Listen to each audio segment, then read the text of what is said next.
There are two particular issues you've drawn out. The first is the way in which online platforms catalyze hate. To a rabbi whose children were targeted online, and I'm very encouraged by Aideen Sanborn to see that they are looking to try to use all the tools that they currently have to try to go after such horrible, horrible things. But the fact is that our law enforcement community feels hamstrung, and how do you go after and balance First Amendment rights to free speech, while at the same time, how do you not acknowledge that innocent children being projected with images online that will forever be online,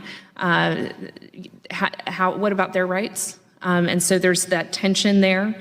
And then we also know that we have these organizations or movements or individuals that some of them are very sophisticated. They know exactly how far they can go. They're training their people to say you can go this far but not any farther.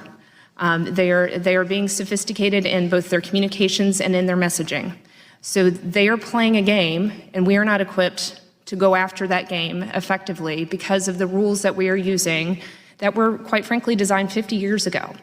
So I think it's probably time to take a fresh look. We do regulate other parts of speech over airwaves. It's hard for me to understand why on the online side we're not willing to look at that.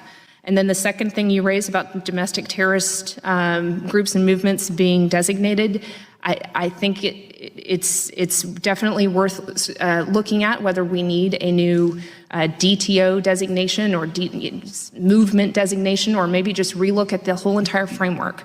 The national security apparatus is designed for a threat from 20, 30 years ago, and the world is changing. And every counterterrorism professional I speak to in the federal government and overseas feels like we are at the doorstep of another 9/11, maybe not something that catastrophic in terms of the visual or the numbers, but that we can see it building and we don't quite know how to stop it.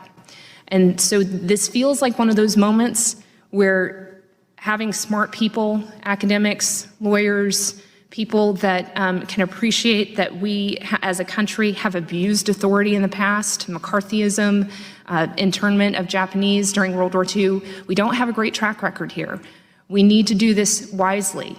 And it probably is not in our normal course of business. It feels like this is a time for some sort of bipartisan commission to go off and study this problem and come back with a holistic view of this.